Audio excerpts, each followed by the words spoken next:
मित्रों राम राम। मेरा भारत मेरी बात चैनल पर स्वागत आपका। मैं हूं अनिल नागपाल। आज के इस अंक में हम बात करेंगे, क्या भारत को खंड खंड और टुकड़े टुकड़े करने की साजिश है?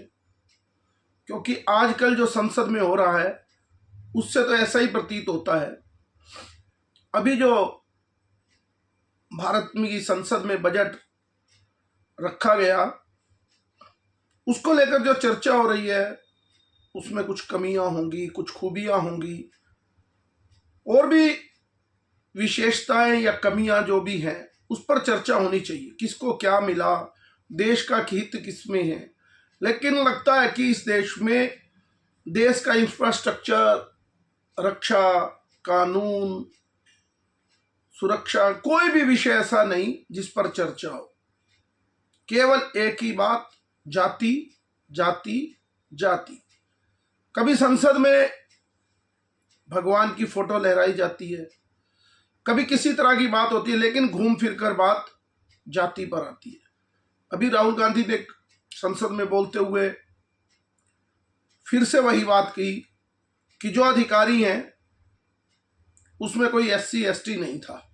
जो 10-15 लोग, 20 लोग वहां हलवा सेरेमनी होती है, क्योंकि सेक्रेटरी लेवल के ही अधिकारी बजट में होते हैं और वो 1989-90 बैच के ही अधिकारी होते हैं। और जो उनको बैकवर्ड क्लास को आरक्षण राजीव गांधी ने ना देने के कारण वो बाद में मिला, तो वो अधिकारी अभी उस रैंक तक पहुंचे नहीं। चलो वो विषय अलग है, लेकिन उसमें एक वित्त मंत्री है, वो OBC है, वो नजर नहीं आएगा। और उसके बाद हम बात करते हैं कि उन्होंने कहा कि कोई भी आदिवासी ST OBC को आगे नहीं बढ़ाया जाता, जबकि इस देश के प्रधानमंत्री भी OBC कास्ट के हैं। क्या राहुल गांधी खुद OBC हैं? अगर OBC की बात कर रहे हैं। उसके बाद राहुल गांधी संसद में कुछ किसान नेताओं से मिले, उसमें से एक भी OBC नहीं है, सभी जट सिख किसान हैं। इसके अलावा कोई भी SC ST OBC किसान नहीं है।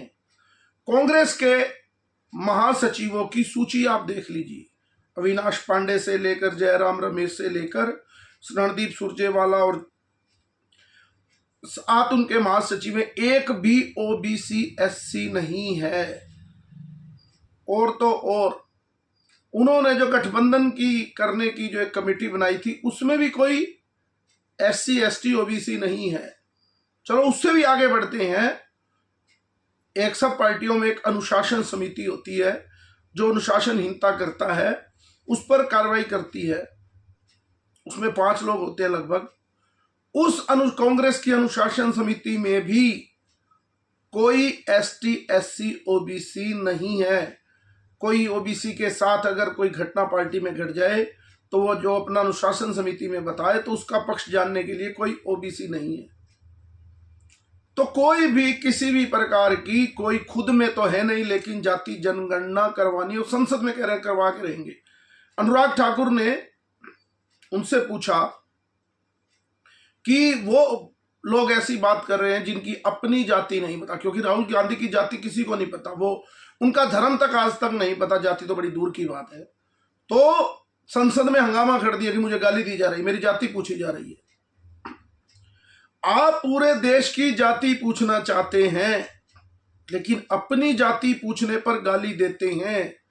यही हमला इन्होंने कावड़ियों को लेकर किया था कि देश की तो जाति पूछना चाहते हैं, लेकिन कोई रेडी फल वाला होटल वाले का नाम अगर उसका लिख दिया जाए तो उस पर इनको वो छुपाना चाहते हैं, उस पर इनको एतराज है। यानी कि इस देश को किस ओर बढ़ा रहे हैं। अज्ञानी पुरुष तो वो हैं, लेकिन राहुल गांधी अब अज्ञान के साथ साथ बहुत बड़ा भयंकर खेल इस देश में खेल रहे हैं। उन्होंने संसद में कहा कि 6 महारथियों ने अभिमन्यु का वध कर दिया, जबकि उनको महाभारत के बारे में कोई ज्ञान ही नहीं। वो 7 महारथी थे, वो 6 बता रहे। चलो उनका अल्प ज्ञान है ही इस बारे में।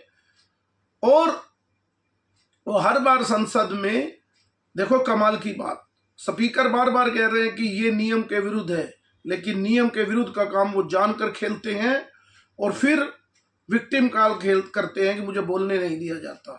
यानी कि इतना बड़ा आडंबर, और पूरी भारतीय जनता पार्टी उनके इस झूठ के बहकावे में भी आई हुई है। मुझे लगता है कि भाजपा का आईटी सेल भी बड़ा कमजोर है इस मामले में, कि उनकी बातों को पूरी तरह से पर्दाफाश नहीं कर पा रहा, और वो अपने मकसद, जो देश को तोड़ने का मकसद है जातियों में बांटकर, क्योंकि वो मुसलमानों की जाति नहीं पूछते जिसमें 72 फिरके हैं, वो उनके बारे में बात नहीं करते। वो फोटो गुरु नानक की दिखाएंगे, फोटो शिव की दिखाएंगे, लेकिन वो मोहम्मद साहब की फोटो नहीं दिखाएंगे।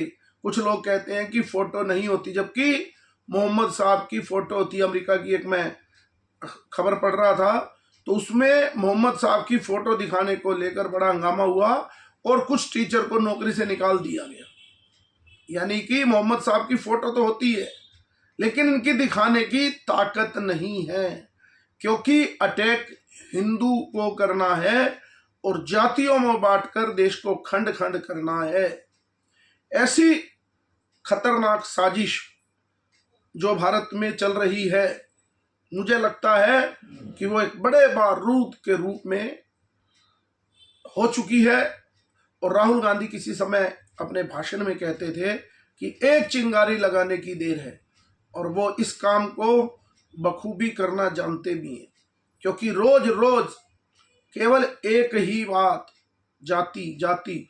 और हैरानी का विषय, जब उनकी जाति पूछते ही हंगामा, और संसद में जो हलवे की बात थी तो अनुराग ठाकुर ने उनका बड़ा सुंदर जवाब भी दिया और अखिलेश को भी बताया। वो बोला मैं सैनिक स्कूल में पढ़ा हूं, तो उन्होंने कहा कि मैं अभी 124 रैंक में नौकरी भी कर रहा हूं सेना की।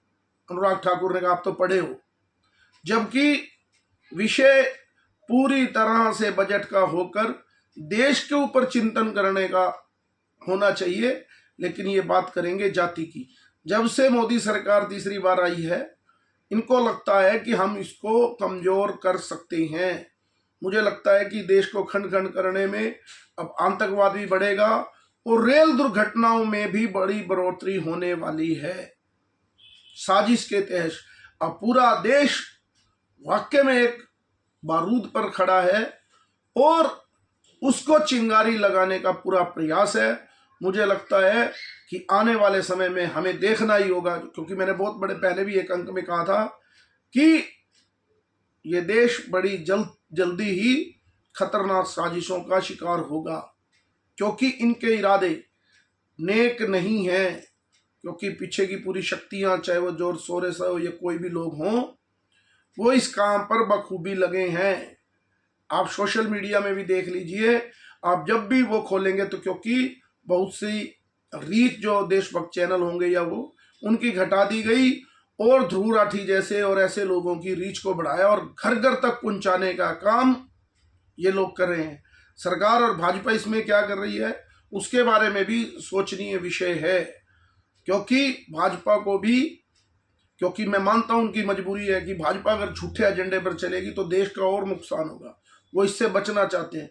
लेकिन इन टुकड़े टुकड़े गैंग से बचाने के लिए कोई ना कोई रास्ता तो इन लोगों को भी निकालना होगा, नहीं तो आने वाले 2-3 साल बड़े जबरदस्त खतरनाक अंदाज से इस देश के ऊपर भारी पड़ने वाले हैं। आज के अंक में इतना ही। मेरे इस चैनल को लाइक कीजिए, सब्सक्राइब कीजिए और शेयर कीजिए। भारत माता की जय। वंदे मातरम। जय श्री राम।